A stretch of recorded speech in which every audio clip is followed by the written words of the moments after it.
Welcome to Dakar. Today is stage 12, 900k to do. The good thing, we are nearly to the end, I hope.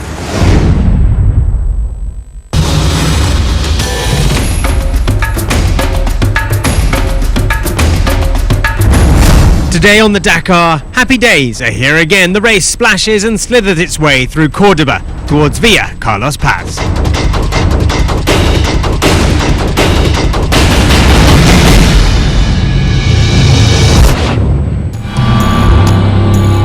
The Dunas Blancas of Argentina, a place sucked dry of moisture, and for some of this year's Dakar competitors, hope.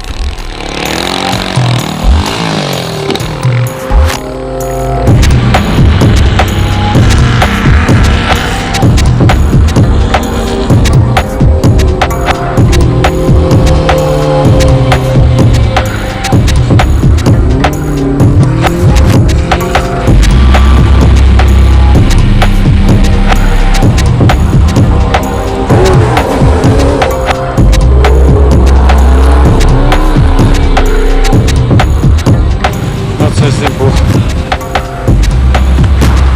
but we are free.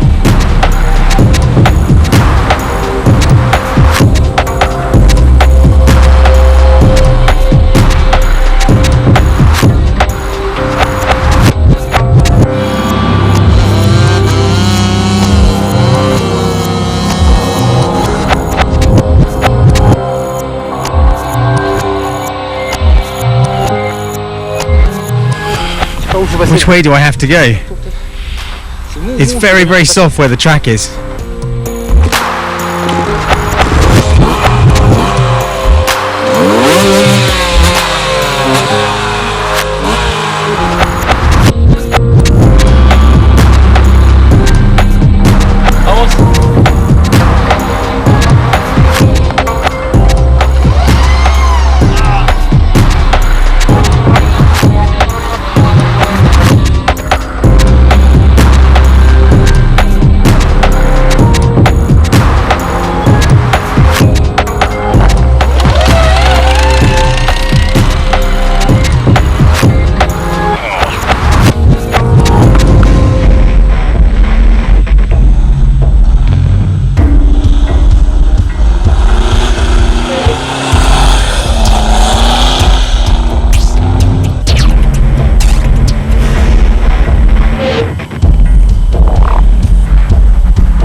It's nearly impossible to find the way because you can't see, and even when you can see with your lights, the trucks, you don't see the shadows of the drops and things where the big holes are that you're going into.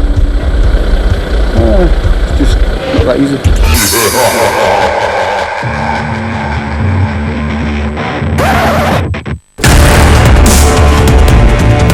Previously in the bikes, Toby Price took control of the rally over the course of 2 demanding stages. But he's not taking anything for granted. Not yet. So I won't smell the victory until I cross the finish line on the last day. Always inside the top 10, steady does it for Helder Rodriguez. But can he get a spot on the podium? The other guys are close, it's not easy, but it's possible. He'll have to beat this man though. Meo won yesterday and sits in 3rd in his Dakar debut. I'm really satisfied to be looking at 3rd place. It's really incredible in the first year. And this man, Pablo Quintanilla, 4th right now. Can he get the Husqvarna a debut podium? I'm in the fight for the podium. I'm calm, keeping control of my emotions. Let's push to the end. And this is the man they're chasing, Stefan Svitko, holding on to 2nd place with 2 stages to go.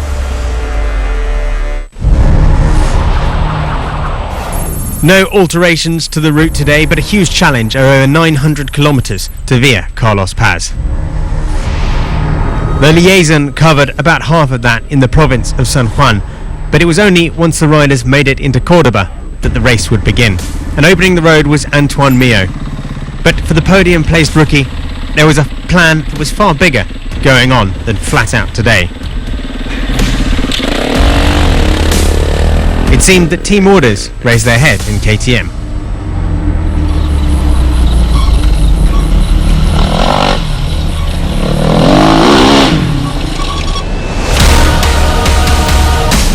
Mucking around on the early kilometres, at kilometre 25, Mio pulled to a halt by the side of the road to wait for his teammate, Toby Price, who started 3 minutes behind, to catch up.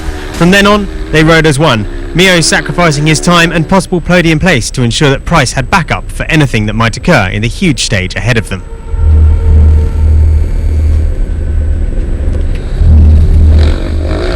And at checkpoint 3, the plan for these two seemed to be working. It's not a strategy. Toby's leading, and we don't want anything to happen. He asked me to look after him, so I'm being the babysitter today.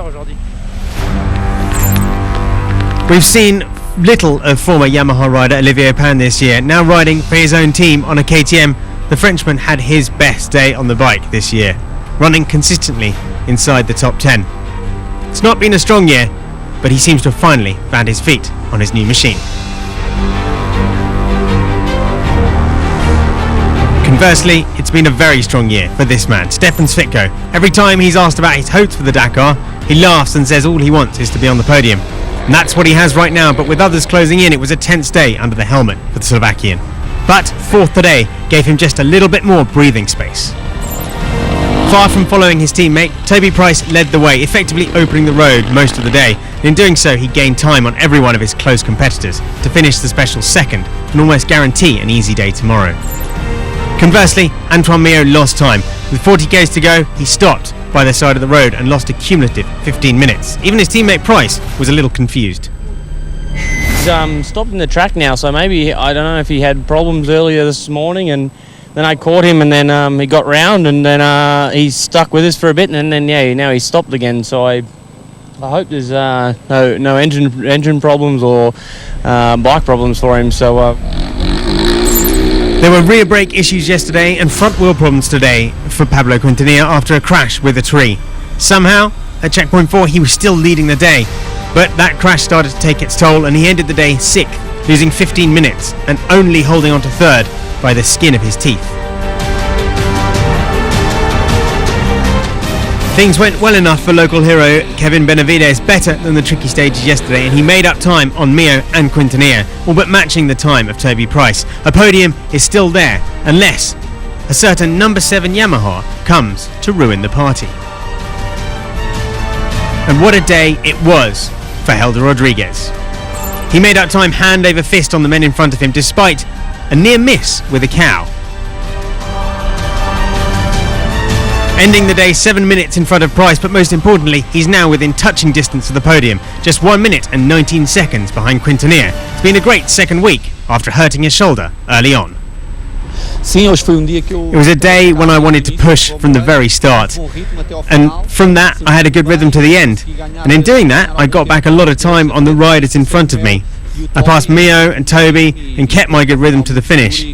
It's been a really good day, and I moved up to 4th or 5th overall, and it's an important win for me and for Yamaha in this year's Dakar. So the first stage win for Helder Rodriguez, and done in some style with just 1 day to go. Toby Price though confirms his speed at the top there, 7 minutes back in second, but the fight is on for the podium. With Toby Price 37 minutes clear, Stefan Svitko has a buffer at the moment, but Quintanilla, Rodriguez and Benavides all with a chance of 3rd place tomorrow. In the quads, Marcos Patronelli waited nearly to the last minute to play his cards. Regular and always up front all rally long, the Argentinian double winner taken a safe gap on his brother Alejandro today. One more stage and Marcos Patronelli will have reached his goal of winning the Dakar on his comeback. The older of the Patronelli brothers pushed all day though, and both of them were always in the top 5. The number 253 may have missed his last chance though to win. Tonight Alejandro should be second overall, about 3 minutes behind the leader. Since the race left Salta, Brian Baragwanath was on cloud 9, scoring strong performances on every stage. He was fighting hard for the podium at the category. Unfortunately today, things have gone wrong, and Baragwanath has slipped down the order. Currently, he's 5th. On the complete opposite side, Sergei Karyakin has spent a week in hell. This morning, when he left San Juan, things got a lot better. With the problems of Baragwanath, the Russian should be back on the podium. And in the same situation, Jeremias Gonzalez had no choice but to push today, setting best times at 3 of the checkpoints. A great performance, and he's really in the fight, just a few seconds away from the final podium spot.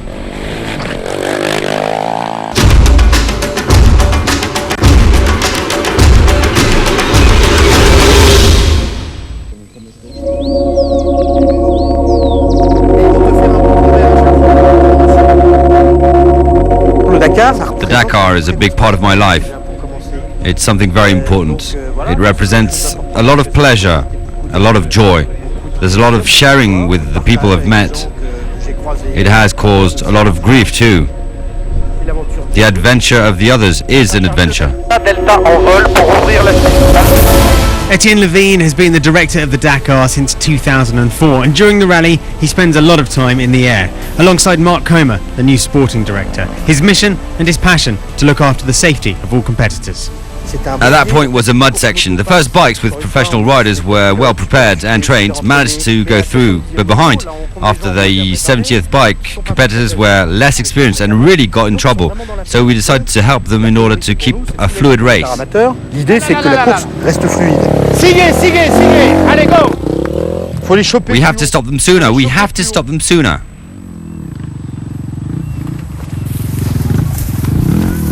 For the car race, the situation is completely different. You're dealing with top drivers. We're not going to make their life simple.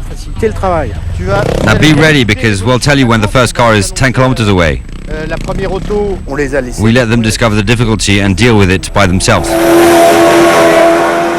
When the situation gets difficult like that, Etienne Levine can take a decision to change the route. And Mark Comer has very quickly learned that the race is much more fluid and variable than it seems from the front of the bike field. It's a little bit physical, but that's the Dakar spirit.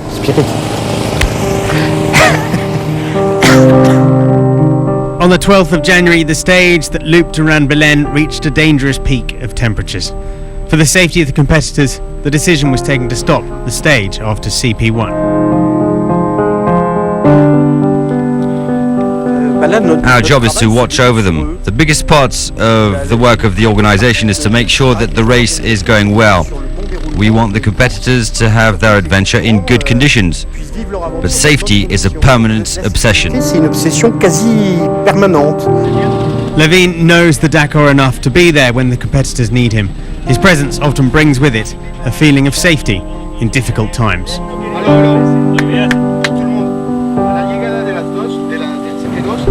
You have to be worried for them. They're in their own race, they're living their passion. Sometimes at one point they lose their sense of reality and they will go beyond their limits, beyond their strength. We're here to remind them that it's good to reach your limits, but it can sometimes be dangerous to go beyond them. The Dakar, a balancing act between adventure and danger, one that Etienne Levine devotes himself to levelling for those who attempt the Odyssey.